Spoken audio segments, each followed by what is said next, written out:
किसी युवक से एक सवाल किया गया। सघन अंधकार हो, हाथ पर हाथ न सूझता हो, सामने पहाड़ हो, कड़कड़ाती ठंड हो, कहीं कोई रास्ता न हो, वहां फंसने पर तुम क्या करोगे? तुम्हारे पास रोशनी का कोई प्रबंध भी नहीं है, तो फिर तुम क्या करोगे? जवाब दिया,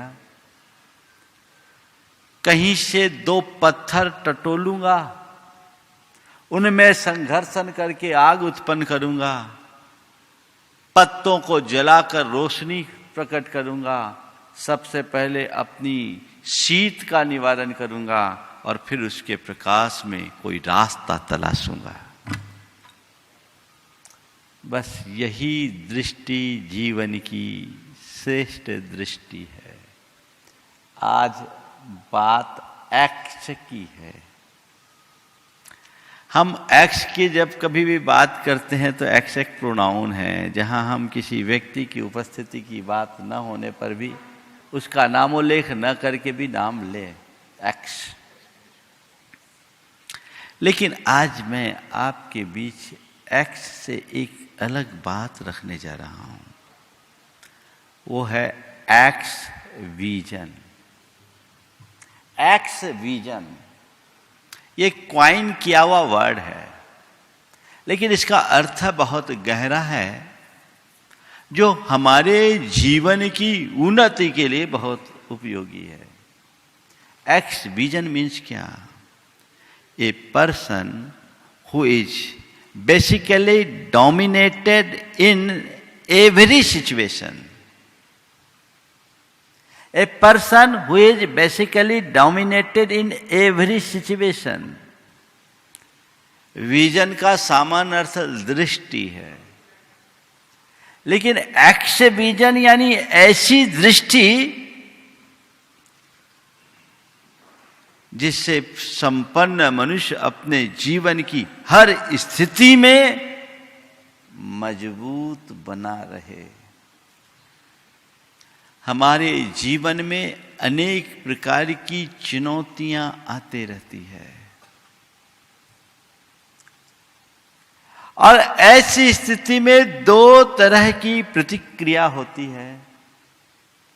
कुछ लोग ऐसे होते हैं जो जीवन में आने वाली मुश्किलों से हार जाते हैं, और कुछ लोग ऐसे होते हैं जो मुश्किलों का सामना करते हैं। जो हार जाते हैं वे लक्ष्य से हट जाते हैं, और जो डट जाते हैं वे अपने लक्ष्य को पा जाते हैं। संत कहते हैं, अपने मुश्किलों से हटकर भागो मत, डटकर सामना करो। हटो नहीं, डटो। वो दृष्टि तुम्हारे अंदर विकसित होनी चाहिए। चाहे जैसी भी स्थिति हो, अपना संतुलन, अपना धैर्य बना करके चलो, ताकि चीजें तुम पर हावी ना हो। सदैव तुम चीजों पर हावी रह सको। एक बात हमें बहुत अच्छे से समझ लेनी चाहिए, संसार में कोई भी मनुष्य ऐसा नहीं जिसकी परिस्थितियां सदैव उसके अनुकूल रहती हो। हर व्यक्ति के जीवन में ऑड सिचुएशंस आते हैं। कई बार तो ऐसा भी होता है, बड़ी भयानक मुसीबतों में भी फंसना होता है। ऐसी स्थिति में अपनी स्थिरता को बनाए रखना ही एक्स विजन है। अपने विजन को देखो। ज्यादातर लोग थोड़ी थोड़ी बातों में विचलित हो जाते हैं, अपने पथ से डिग जाते हैं, समझौतावादी दृष्टिकोण अपना लेते हैं और उससे वंचित हो जाते हैं जिसे वे पा सकते हैं। संत कहते हैं थोड़ा ठीक से समझो और चीजों को उस अनुरूप विकसित करने की कोशिश करो। 4 प्रकार की स्थितियां हैं जिनमें विसंगतियां आती है, विपरीतता आती है और मनुष्य उनसे घबराता है। और 4 सूत्र मैं ऐसा दूंगा जो आपकी दृष्टि को, आपके विजन को एक्स विजन बनाकर आपको समर्थ और सशक्त बनाने में मददगार बनाएगी। 4 स्थितियां, सिचुएशंस हमारे साथ आते हैं, शारीरिक, पारिवारिक, सामाजिक या आर्थिक। शारीरिक, पारिवारिक, सामाजिक और आर्थिक, इन चारों स्थितियों में जब कभी कुछ उल्टा घटने लगता है, मन टूटता है। सबसे पहले शरीर को ले। जिनका शरीर स्वस्थ है उनके लिए तो कुछ खास नहीं होता, ऐसी कोई सिचुएशन नहीं, सब कुछ स्मूथ चलता है। लेकिन कभी शरीर अस्वस्थ हो, उस घड़ी तुम्हारी मनोदशा क्या है? प्रायः स्वस्थ रहने वाले लोग थोड़ी सी प्रतिकूलता आने पर पस्त हो जाते हैं। पर बंधुओं, मैं ऐसे व्यक्ति को भी जानता हूं, व्यक्ति क्या, व्यक्तियों को जानता हूं जो पिछले 35 वर्षों से गहन शारीरिक व्याधि नहीं, वेदना को भोग रहे हैं। व्याधि और वेदना में अंतर है। व्याधि हो ठीक है, बीमारी है अकेले, लेकिन व्याधि ऐसी जिसमें वेदना भी है, अंग अंग उमेठे, ऐसी वेदना, लेकिन उसके बाद भी मन में स्थिरता। मैं एक युवक है जिसको लगभग 35 वर्ष हो गए, बल्कि और ज्यादा हो गए होंगे। पूरे शरीर में गठिया की तकलीफ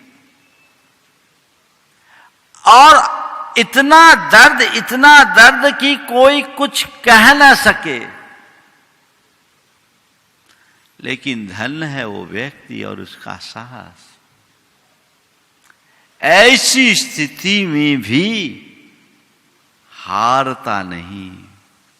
ठीक है महाराज, आप लोग ही कहते हैं कर्म का उदय है। मैं सोचता हूं कि जो मुझे नरकों में भोगना था वो यहीं भुगत कर निकल रहा है, सब निपट जाए अच्छा है। ये है जज्बात। बीमारी है, संत कहते हैं तन की बीमारी को कभी मन पर हावी मत होने दो। आप सोच सकते हैं 35 वर्षों से जिसका अंग अंग उमेठे, लेकिन वैसी स्थिति में भी अपने मन में स्थिरता रखे। किसके बल पर? एक्स विजन के बल पर। क्या सोच रहे हैं? अरे कर्म का उदय है, भोगना तो मुझे है ही। आज भोगूं तो, कल भोगूं तो, रो के भोगूं तो, हंस के भोगूं तो। तुम्हारे कर्म को केवल और केवल तुम्हें ही भोगना है। मेरे कर्म मैं भोगूंगा, तुम्हारे कर्म तुम्हें भोगने पड़ेंगे। क्या बात कही महाराज। मैं ये सोचता हूं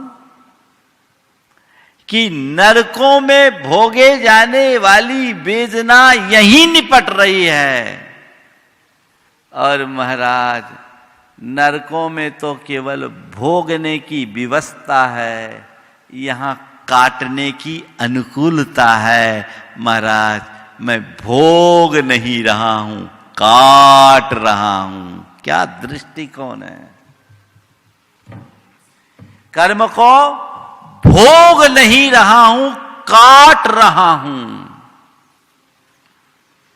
सामान्य व्यक्ति कर्म को भोगते हैं, और जिसके पास एक्स विजन हो वो कर्म को काटते हैं। अपने मन से पूछो, तुम्हारे लिए थोड़ा सा भी कुछ प्रतिकूल निमित्त आता है, तुम्हारा मन क्या कहता है? चीजों को अपने ऊपर हावी मत होने दो। हमेशा चीजों के ऊपर हावी रहने की कला विकसित करो। ये एक्स विजन है। महापुरुषों का चरित्र हमें यही सब तो बताता है, यही तो बताता है। बादीराज मुनि को कोष्ठ हो गया,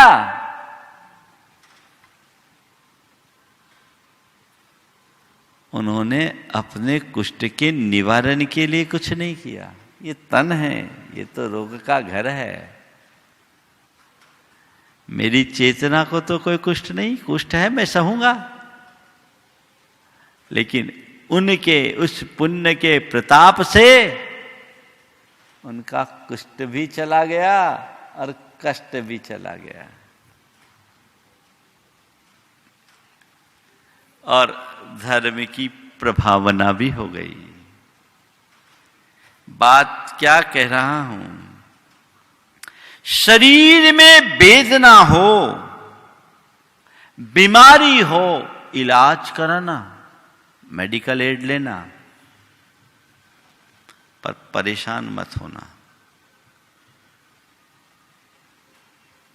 एक बात दिमाग में बैठा लो, मेरी बीमारी है, एक दिन में आई नहीं, एक दिन में जाएगी नहीं, और मेरी एक दवाई खा लेना तुरंत ठीक हो जाएगी।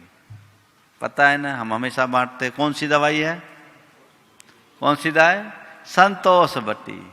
एक खुराक खाओ, तत्काल आराम पाओ। बीमारी आई, अब व्याकुल होने से क्या बीमारी ठीक होगी? तो शरीरगत कोई भी प्रतिकूलता हो, उसको अपने मन पर हावी मत होने दो। अभी एक रिपोर्ट मुझे किसी ने बताई कि इस कोविड के दौर में कोविड से कम कोविड के खौफ से मरने वालों की संख्या ज्यादा रही। वो अपने अंदर अगर आत्मविश्वास होता, उसे हावी नहीं होने दे, तो कुछ नहीं हो सकता। 100 वर्ष के लोग बच के आ गए और जवान चले गए। तो acts a vision, a person who is basically dominant in every situation. बस ये सूत्र अपने को रखना है कि मुझे डोमिनेंट रहना है। मैं आपसे पूछता हूं, आप चीजों से कभी हारना, आप किसी से कभी हारना चाहते हो क्या? हार पसंद करते हो? एक भी व्यक्ति है कभी हार चाहोगे? नेवर, कभी नहीं। हम तो जीत को पसंद करते हैं ना। तो भैया, जब तुम्हें हार पसंद नहीं है तो परिस्थितियों से क्यों हारते हो? परिस्थितियों पर हावी हो, हार मत मानो। चाहे जैसी भी परिस्थिति हो, उसके आगे मजबूर नहीं, मजबूत बनो। डोमिनेंट रहना है। कोई फिजिकल प्रॉब्लम आई है, ठीक है, हम ट्रीटमेंट लेंगे, लेकिन तन की बीमारी को मन पर किसी हालत में हावी नहीं होने देंगे। जीवन का मजा तभी ले पाओगे, नहीं तो जिंदगी भर रोते रह जाओगे। रास्ता है तो हम उन्हें बर्दाश्त करें। कई ऐसे लोग भी हुए हैं जो अपनी शारीरिक पीड़ा से परेशान होकर सुसाइड कर लिए। और एक केस तो ऐसा आया, सुनकर आपको ताज्जुब होगी। व्यक्ति कुछ जरूरत से सुंदर था और अपने आप को जरूरत से ज्यादा सुंदर मानता था। 45 वर्ष की उम्र में उसके चेहरे पर एक लकीर आई। अरे अब क्या? वो डिप्रेशन में आ गया। उसके डिप्रेशन में आने के बाद उसके मन में अब जीना नहीं मरना है। उसका एक बेटा अपनी इंजीनियरिंग की पढ़ाई छोड़कर 24 घंटे उसके साथ रहा। उसे टॉयलेट में भी दरवाजा बंद नहीं करने देते थे। लेकिन एक दिन वो व्यक्ति कहीं से सल्फास लेकर खा गया और चल दिया। ये क्या है? जो परिस्थितियों से हार जाते हैं उनकी यही दशा होती है। और जो परिस्थितियों को हराने का जज्बा रखते हैं उनकी सब जगह जय जयकार होती है। हम हरिश्चंद्र के जीवन को देखें। सत्य हरिश्चंद्र एक राजा, कल्पना करो कैसी परिस्थिति बनी कि राजपाट छूटा, पत्नी छूट गई, बेटा छूट गया, परिवार छूट गया। एक राजा को डोम बनना पड़ा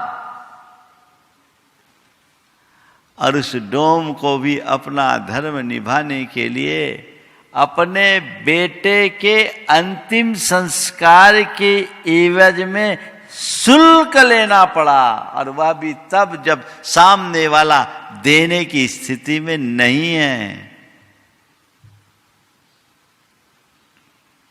कल्पना कर सकते क्या स्थिति हुई होगी? भावनाओं में बहने वालों की स्थिति बेहाल होती है और कर्तव्य में दृढ़ रहने वाले निहाल होते हैं। भावनाओं में बहने वालों की स्थिति बेहाल होती है और कर्तव्य में दृढ़ रहने वाले निहाल होते हैं। वो सत्यनिष्ठ थे। उनने सोचा अभी भावनाओं में बहने का समय नहीं है, अभी तो कर्तव्य के पालन का क्षण है। उस सिचुएशन में वो सिचुएशन को हावी नहीं होने दिए, खुद डोमिनेंट रहे। यही तो कला है जीवन जीने की। आज सत्य हरिश्चंद्र, जब भी सत्य शब्द आता है हरिश्चंद्र का नाम उभर आता है। राजा महाराजा तो अनेक हुए, बड़े बड़े चक्रवर्ती हुए, पर सत्य हरिश्चंद्र एक हुआ, क्योंकि वो अपनी कसौटी पर खरा उतरा। चीजों को हमें अपने तरीके से देखने का नजरिया विकसित करना चाहिए। कई लोग जिनकी पारिवारिक स्थितियां अच्छी नहीं होती, रोना रोते हैं, पति पत्नी की नहीं बन रही, बाप बेटा की नहीं बन रही, भाई भाई की नहीं बन रही है, ननद भौजाई की नहीं बन रही, देरानी जेठानी की नहीं बन रही। होता है, सब रोना रोते, क्या करें, उनका नेचर ऐसा, उनका व्यवहार ऐसा, उनका बिहेवियर ऐसा, हम कैसे करें कैसे करें कैसे करें। अरे क्या रोना रोने से सॉल्यूशन निकल आएगा? रोने में तो किसी समस्या का समाधान न तो आज तक कभी हुआ है न होगा। क्या करो? जहां समस्या उत्पन्न हुई है वहीं उसका सॉल्यूशन ढूंढो। परिस्थितियों को अपने ऊपर हावी मत होने दो, सॉल्यूशन ढूंढो, समाधान तलाशो। इसका समाधान क्या हो सकता है? और अगर ऐसा कुछ है, सहज भाव से स्वीकार करो। जिनके बीच जीना तुम्हारी नियति है, जिससे हट पाने की कोई संभावना नहीं है, तो तुम्हें वहीं रहते हुए अपना रास्ता खोजना होगा। देखिए, एक व्यक्ति को मैं जानता हूं, जिसके पिता ने उसके साथ आप लोगों की शब्दों में अन्याय किया और मेरी दृष्टि से उसका भला किया। क्या किया? पिता ने बेटे को घर से निकाल दिया।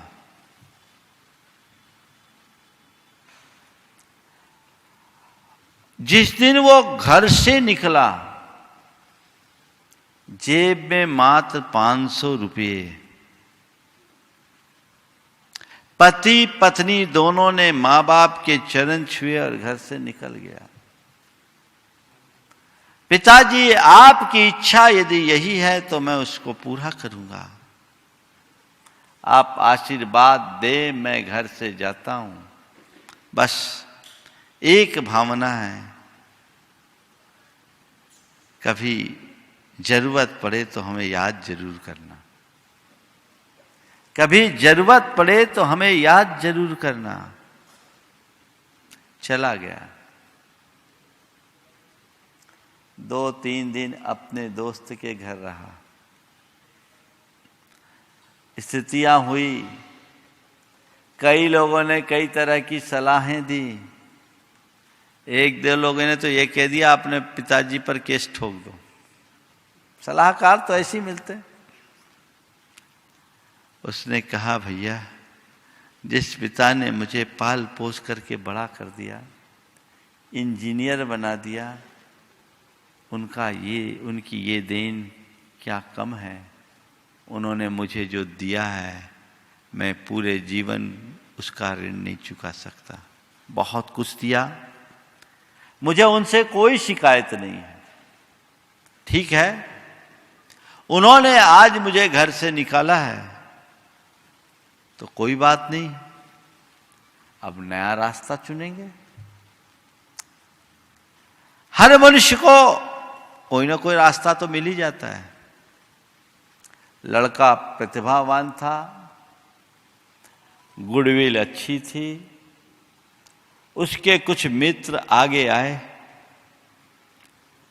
और उन्होंने रियल एस्टेट की एक कंपनी बनाई। घटना 2000 के आसपास की है, 1999 की घटना। रियल एस्टेट की कंपनी बनाई और उसके बाद जो रियल एस्टेट में बूम आया, वो आदमी सफलता के शिखर पर पहुंच गया, सफलता के शिखर पर पहुंच गया।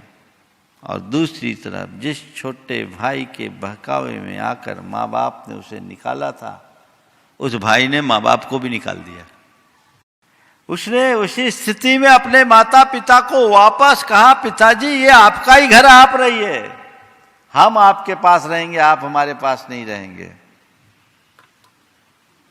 ये दृष्टिकोण दूसरा होता तो टूट जाता, डिप्रेशन का शिकार हो जाता। अब क्या करे, हमारे पास कोई रास्ता नहीं, मेरे साथ घोर अन्याय हुआ। ध्यान रखना, कई बार परिस्थितियां हमें अपने आप को साबित करने का मौका देती है। आप घबराओ नहीं कि ये सिचुएशन कैसे आई, ये सिचुएशन अपने आप को प्रूव करने का एक चांस है। साबित करो, आगे बढ़ो। जो समझ लेते हैं और सही कदम बढ़ाते हैं, वे अपनी एक अलग पहचान बना देते हैं। और जो नहीं समझ पाते, उनकी दशा संसार में ऐसी ही बनी रहती है। तो कोई पारिवारिक स्थिति हो, सामाजिक रेपुटेशन की बात हो, या व्यापारिक बात हो, हर स्थिति में स्थिरता जीवन का एक क्रम है। कब किसके साथ क्या हो जाए कोई पता है। ऊपर चढ़ने वाला नीचे गिर जाता है और नीचे रहने वाला ऊपर चला जाता है। घबराना नहीं चाहिए।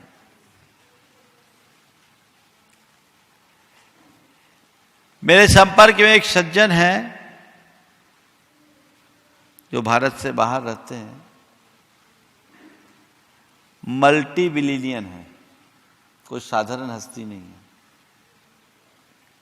उस व्यक्ति ने एक दिन अपने जीवन की बात बताई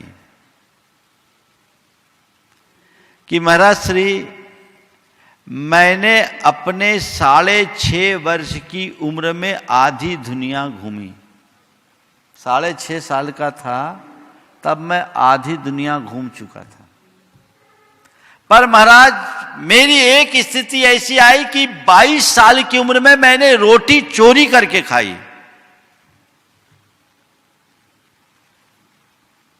कल्पना कर सकते हैं, 6.5 साल की उम्र में जिसने आधी दुनिया घूम ली, उस व्यक्ति के जीवन में इतनी ज्यादा गिरावट कि 22 साल में वो दाने दाने को मोहताज हो गया। उसे रोटी चोरी करनी पड़ी उदरपूर्ति के लिए। कल्पना कर सकते हो कितना बड़ा डाउनफॉल। लेकिन उस व्यक्ति ने हार नहीं मानी। आज पहले से बड़ा साम्राज्य खड़ा है, मल्टी बिलियनियर है। बिलियन समझते हैं ना, 100 करोड़ का 1 बिलियन होता है। तो कई 100 करोड़ डॉलरों में वो उसका धनी। और वो कहते महाराज समझ में आ गया, पैसे का जीवन में कोई भरोसा नहीं और पैसों का जीवन में बहुत बड़ा रोल भी नहीं। जो लोग अपने जीवन में आने वाले उतार चढ़ाव से घबरा उठते हैं। एक बार एक व्यक्ति ने कहा, महाराज और सब बातों में तो फिर भी स्टेबिलिटी रहती है, पर जब फाइनेंशियल ग्राफ नीचे गिरने लगता है तो रात की नींद उड़ जाती है। अरे भाइयों, फाइनेंशियल ग्राफ मत देखो, जीवन का ग्राफ भी देखो। और एक बात और है, क्या कहते हैं लोग कि हमारे जीवन में ईसीजी जैसा अप डाउन चलना चाहिए। इसी जी फ्लैट आ जाए तो गए काम से, है ना। अप डाउन तो चाहिए। जीवन का मजा ही तब है जब उसमें अप डाउन हो। पर उस अप डाउन की स्थिति में अपनी स्थिरता को बनाए रखने की स्थिति होनी चाहिए। A person who is basically dominant in every situation, हर हाल में उन पर हावी हो जाओ। महाराज आप बोलते हैं तब तो ऐसा लगता है कि अब बस यही करना है, ऐसा ही लगता है ना। कैसे करे? 4 बातें। नंबर 1, आत्मविश्वास के धनी बने। प्रगाढ़ आत्मविश्वास, आत्मा का भी विश्वास और कॉन्फिडेंस वाला भी विश्वास। अपनी आत्मा की तरफ दृष्टि रखो, मैं आत्मा हूं, इसका न बिगाड़ होना है न सुधार होना है। ये अजर हमारा विनाशी है। मेरी आत्मा का एक प्रदेश भी इधर से उधर नहीं जा सकता। सृष्टि उलट पलट जाए तो भी मेरा बाल बांका नहीं हो सकता। ये विश्वास जिनके अंदर होता है कभी नहीं घबराते। सेठ सुदर्शन को सूली पर चढ़ाया गया, बोले ठीक है, सुदर्शन नाम के सेठ को कोई सूली पर चढ़ा सकता है, पर मेरे भीतर के सुदर्शन को तो कोई छू भी नहीं सकता। मेरे भीतर के सुदर्शन को कोई छू नहीं सकता। आ जाओ, जैसे लोग देखेंगे मैं भी देखूंगा। ये शरीर है, इसे सूली पर टांगा गया है, ये तो एक दिन टंगना ही है। जब तक आयु है तब तक शरीर है, जिस दिन आयु पूरी उस दिन शरीर की कहानी पूरी। स्थिर बने रहे किसके बल पर? आत्मा के विश्वास के बल पर। नतीजा सूली भी सिंहासन में परिवर्तित हो गई। अगर तुम्हारे अंदर आत्मा का विश्वास है, तुम्हारे मन में किंचित भी घबराहट नहीं होगी। सन 2006 में जब मैं मुर्शिदाबाद की ओर जा रहा था कोलकाता से, बांग्लादेश की सीमा से गुजर रहा था, एक स्थान पर 2000 से ज्यादा लोगों ने मुझे घेर लिया, घातक अस्त्रों के साथ, जिनके हाथ में कटार और खंजर भी मैंने देखी। घेर लिया। उन्हें देखकर मेरे मन में न तो क्षोभ हुआ न भय। मैंने केवल एक ही बात सोचा, यदि इस शरीर का अंत इनके निमित्त से आज होना है तो हो जाएगा, और मुझे तो ये छू भी नहीं सकते। मेरे अंतर मन में एक समय सार बार बार उमड़ रहा था, छिज्जदुआ भिज्जदुआ अहो जादु विपलयम जम्मा तम्मा गच्छदु तहाविन परिगहो मज्झ। ये तो आप लोगों का पुण्य था। वो मूवमेंट करीब करीब 5 मिनट के बीच का मूवमेंट, चाहते तो वो बोटियां उधेड़ सकते थे,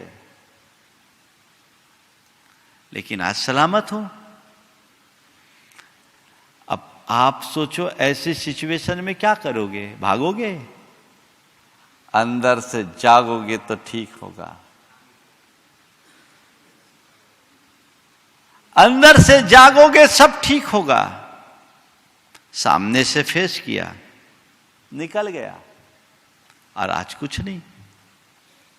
हर मनुष्य के जीवन में ऐसा कुछ हो सकता है, कभी भी आ सकता है। आत्मा का विश्वास। दूसरी बात, कोई एडवर्स पोजीशन बन जाए किसी तरह की एडवर्सिटी आ जाए, कॉन्फिडेंस रखो, मैं इसका हल निकाल लूंगा, कोई दिक्कत नहीं, मैं इसका हल निकाल लूंगा। घबराओ मत। तुम्हारे सामने अगर इतनी बड़ी प्रॉब्लम आए, ध्यान रखना, तुम्हारे सामने यदि इतनी बड़ी प्रॉब्लम आए, बिल्कुल मत घबराओ, अपने आप को इतना बड़ा बना लो, प्रॉब्लम अपने आप छोटी हो जाएगी। इतनी प्रॉब्लम हो, अपने आप को इतना बना लो, हमेशा समस्या से ऊपर उठ के देखो, समस्याओं से दबो मत। यह है एक्स विजन। कॉन्फिडेंट, मैं कर लूंगा, भरोसा होना चाहिए। दूसरी बात, कर्म सिद्धांत पर विश्वास। कर्म सिद्धांत पर विश्वास, ठीक, कर्म का उदय है, ये संसार है, पुण्य पाप का खेल है। महापुरुषों के जीवन में भी बड़ी बड़ी चुनौतियां आई, उन्हें घोर घोर विपत्तियों का सामना करना पड़ा। तो मैं किस खेत की मूली हूं? अगर आज पाप का उदय है और पापोदय के निमित्त से इस तरह की कोई विषमता आई है, सामना करना होगा। कल समय पलटेगा, सब ठीक होगा। और पाप हो या पुण्य, ये मेरा स्वभाव नहीं है, ये तो महज पर संयोग है। इनमें समता, ये उसी के हृदय में आ सकती है जिसके अंदर कर्म सिद्धांत पर प्रबल विश्वास होता है।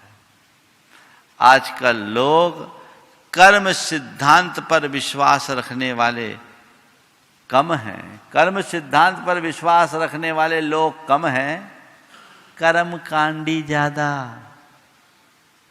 दुनिया भर के ठठकर्म 70 मड़िया पूजने लगते हैं, अंत में होता वही है जो होना होता है। कर्म सिद्धांत के विश्वासी बने, प्रगाढ़ श्रद्धान होना चाहिए। जैसे उस व्यक्ति ने कहा कि मैं यही सोच रहा हूं कि नरक में भोगने वाले कर्म यहीं कट रहे, भोगना नहीं पड़ेगा। कभी भी कोई ऐसी सिचुएशंस खड़ी हो, सोचो सामने वाला तो निमित्त बनकर आया, अंतरंग में मेरा कर्म है, ठीक है। जब तक ये कर्म अनुकूल नहीं होगा, चीजें नहीं बदलेगी, तो उसे बदलने की जगह मैं अपने कर्मों को बदलने का रास्ता अंगीकार करूं। कर्म सिद्धांत पर भरोसा। मैं एक ऐसे व्यक्ति को जानता हूं जिसको बहुत बड़ा नुकसान हुआ।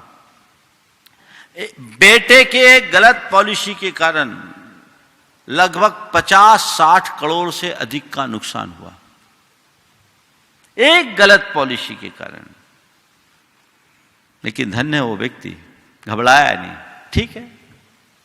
जब कर्म का उदय आया, लाखों रुपया का दान करने वाला 10,000 रुपए के लिए मोहताज हो गया। लेकिन उस व्यक्ति ने क्या किया, उसके गांव में 7 मंदिर थे, 7 मंदिर, नियम ले लिया 7 मंदिरों के दर्शन करके ही भोजन करूंगा। पैदल चलना, लगभग 7 मंदिरों के दर्शन में उसे 5 किलोमीटर चलना पड़ता। 7 मंदिर के दर्शन करना और आखिरी वाले मंदिर में अभिषेक पूजन करके आना। गर्मी में भी 46-47 टेम्परेचर में 11 बजे आने के बाद मुंह में पानी डालता। कर्म का उदय, अब कर्म कटेंगे सो कटेंगे, मेरे पास तो और कोई रास्ता है नहीं। 6 महीना बीते, उस व्यक्ति की एक प्रॉपर्टी थी नासिक में, लिटिगेशन में पड़ी हुई थी, परेशान था। सामने वाला खुद चल के ऑफर करता और वो 60 करोड़ में बिक गई। और देखो पुण्य आता है तो कैसा होता है। उसके पिताजी ने पीसी सेठी के जमाने में भोपाल में कुछ प्रॉपर्टीज ले रखी थी, इनको पता ही नहीं था। चला के दलाल का मैसेज आता है, भाई तुम्हारी एमपी नगर में प्रॉपर्टीज पड़ी हुई है भोपाल में, बड़ी कीमती, बेचना है तो बेच दो। उसने कहा चलो इससे अच्छी बात क्या होगी। उसको सल्टाया, जितनी लायबिलिटी थी वो चुकाया और आज पहले से सुदृढ़ स्थिति में आ गया। इसके अंदर धैर्य आया किसके बल पर? कर्म के, विश्वास के बल पर। आपसे भी मैं कहता हूं, घबराना नहीं। रात के बाद तो केवल प्रभात होता है, घबराओ मत। रात के बाद केवल होगा तो प्रभात ही होगा। बिछड़ा मन का मीत प्रीत के उर में व्यथा बहुत है, नैनों के नीरव चितवल में प्रिय की कथा बहुत है। बिछड़ा मन का मीत प्रीत के उर में व्यथा बहुत है, नैनों के नीरव चितवल में प्रिय की कथा बहुत है।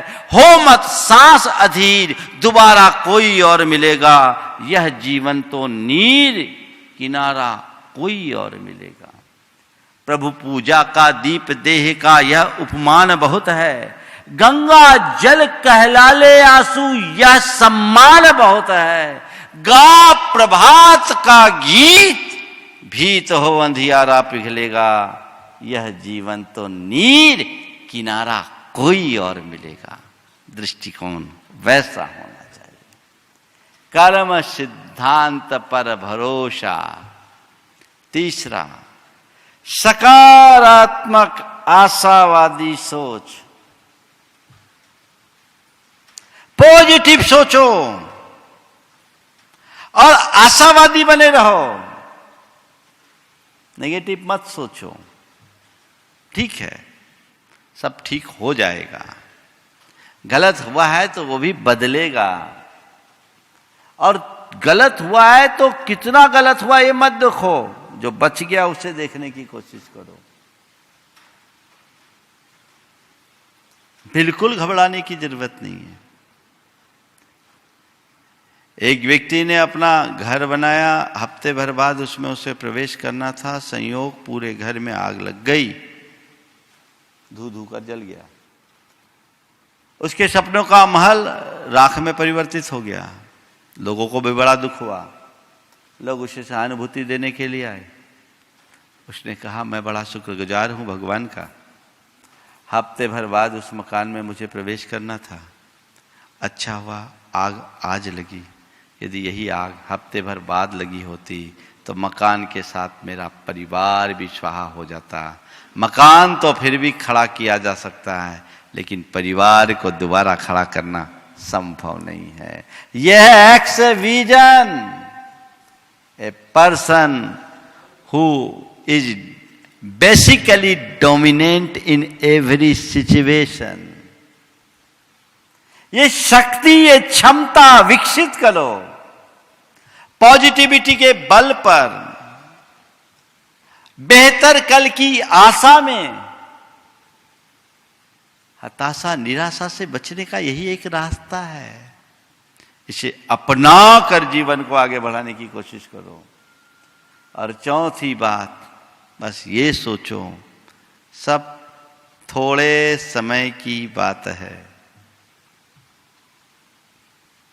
धीरज रहेगा, पेशेंस आएगा। ठीक है, कोई भी सिचुएशन है स्टेबल नहीं है, चेंज हो जाएगा। इट विल बी पास्ट, ये बीत जाएगा, समय बदल जाएगा। थोड़े समय की बात है, कोई दिक्कत नहीं। आज नहीं कल बदलेगा, थोड़े और समय की बात, थोड़े समय की बात। कई लोगों का मन टूट जाता है, कैसे करे कैसे करे कैसे करे। भैया थोड़ा तो धैर्य रखना ही पड़ेगा। लोग अधीर हो जाते हैं। जब बड़ी चीजें चाहिए तो धैर्य भी बड़ा रखना पड़ता है। एक व्यक्ति ने स्वर्ग के देवता से पूछा कि स्वर्ग में लड्डू कितने बड़े होते हैं। उन्होंने बता दिया हाथ फैलाकर, इतने बड़े होते हैं। बोले मुझे लड्डू दोगे? बोले दूंगा।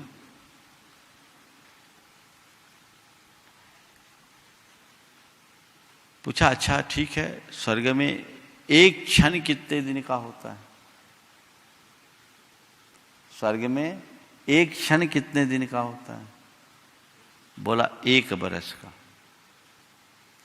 एक क्षण 1 बरस का। ठीक। बोले लड्डू दोगे? बोले हाँ दूंगा। पहुंच गया। बोले मुझे लड्डू दो। बोले एक क्षण रुको। लड्डू दो का एक क्षण रुको। तो भैया लड्डू खाना है तो रुकने के लिए तैयार होना पड़ेगा कि नहीं? जब स्वर्ग के लड्डू खाने हैं तो स्वर्ग के क्षण भी बिताने होंगे। उसके लिए धैर्य, और मन में धैर्य पनपता है जब ऐसा लगता है ठीक है थोड़े दिन में सब ठीक हो जाएगा, थोड़े दिन में सब ठीक हो जाएगा, तो कोई सिचुएशन तुम पर हावी नहीं हो सकेगी। जीवन में ऐसा ही जज्बात होना चाहिए। एक राजा अपने वजीर से नाराज हो गया और उसे फांसी की सजा घोषित कर दी। संयोग से जिस दिन उसको सजा दी गई उस दिन वजीर का जन्मदिन था। वजीर मंत्री, उसका जन्मदिन था, और वो भी ऐसा वैसा नहीं था, बड़ा लोकप्रिय था। उसके सारे प्रशंसक उसके साथ उसके जन्मदिन का जश्न मना रहे थे। अचानक एक खबर आई, सन्नाटा पसर गया, सबके सब स्तब्ध है कि कल हमारे प्रिय मंत्री को फांसी चढ़ाया जाएगा। सबके हाथ पांव कीलित से हो गए। मंत्री ने कहा चालू करो नाच गान। बोले हमारे अंदर जान नहीं, नाच गान कैसे करे? बोले नहीं, नाच गान शुरू करो। बोले ये तो मातम मनाने का क्षण है। बोले कोई नहीं, मालूम है आपको कल फांसी पर चलाया जाएगा। बोले चढ़ा दो, फांसी पर कल चलूंगा, आज थोड़ी। मैं चाहता हूं कि अगर फांसी पर ही चढ़ना है तो यहां से नाचते हुए फांसी के फंदे तक पहुंचूं। अगर फांसी पर चढ़ना है तो यहां से नाचते गाते हुए फांसी के फंदे तक पहुंचूं। राजा ने अपने खुफिया तंत्र से पूछा, पता लगाया वहां का क्या हाल है, क्या प्रतिक्रिया है। तो कहा महाराज वहां तो बड़ा आनंद है, वहां किसी के मन में कोई शोक नहीं, अपितु ऐसा आनंद है जैसे किसी को पुत्र की प्राप्ति हुई हो, वो भी लंबी प्रतीक्षा के बाद। किसी को पुत्र रत्न की प्राप्ति हुई हो, वो भी लंबी प्रतीक्षा के बाद। तो राजा ने अपना फरमान वापस लेते हुए कहा, जिसे जीना आता है उसे कोई मार नहीं सकता, मैं अपना फरमान वापस लेता हूं। और वो बच गया। ये है एक्सविजन। अब अभी तो तुम्हारा कोई विजन ही नहीं है तो एक्सविजन क्या होगा, है ना? कई लोगों का कोई विजन ही नहीं है, कोई ध्येय नहीं है, कोई दृष्टि नहीं है, कोई मकसद ही नहीं, कोई लक्ष्य ही नहीं है। सही दृष्टि जगाइए, सही लक्ष्य की ओर बढ़िए, जीवन तभी उन्नति के शिखर पर पहुंचेगा। और आपके अंदर ये सारी क्षमताएं विकसित करने में मददगार बनेगा भावना योग, जो इलनेस से वेलनेस तक जाने का प्रयोग है, जो तुम्हारे तन को स्वस्थ, मन को मस्त और तुम्हारी चेतना को प्रशस्त बनाने में मददगार है। कीजिए, अपने अंदर की शक्ति और क्षमताओं को उद्घाटित कीजिए। हमारे अंदर वह सब कुछ है जिसके बल पर हम सब कुछ हासिल कर सकते हैं। कोई भी इंसान कहीं से कमजोर नहीं, वो अपने आप में परिपूर्ण है। आवश्यकता केवल अपने भीतर की परिपूर्णता को पहचान कर उससे उद्घाटित करने के यत्न की है। वो दृष्टि अगर विकसित हो गई तो जीवन निहाल होगा। इसलिए एक्स, बस एक्स विजन हो तो हमारी जीवन की स्थिति खत्म ठीक हो जाएगी। बाकी तो एक्स वाई जेड तो जिंदगी भर चलता ही रहता है। अपने जीवन को हम इसी तरह से गति दें, जीवन को आगे बढ़ाएं। 2 दिन और बचे हैं इस श्रृंखला के, वाई और जेड। आने वाले दिनों में इसकी चर्चा होगी। मंगल भावना की 4 पंक्तियों के साथ मैं विराम लूंगा। मंगल मंगल होए जगत में सब मंगलमय हो। मंगल मंगल होए जगत में सब मंगलमय हो। इस धरती के हर प्राणी का मन मंगलमय हो। इस धरती के हर प्राणी का मन मंगलमय हो। मंगलमय हो प्रात हमारा, रात सुमंगल हो। मंगलमय हो प्रात हमारा, रात सुमंगल हो। जीवन के हर पल हर क्षण की बात सुमंगल हो। जीवन के हर पल हर क्षण की बात सुमंगल हो। घर घर में मंगल छा जावे, जन जन मंगल हो। घर घर में मंगल छा जावे, जन जन मंगल इस हो। धरती का कन कन पावन ओ मंगलमय हो। इस धरती का कण कण पावन ओ मंगलमय हो। मंगल मंगल होए जगत में सब मंगलमय हो। मंगल मंगल होए जगत में सब मंगलमय हो। इस धरती के हर प्राणी का मन मंगलमय हो। इस धरती के हर प्राण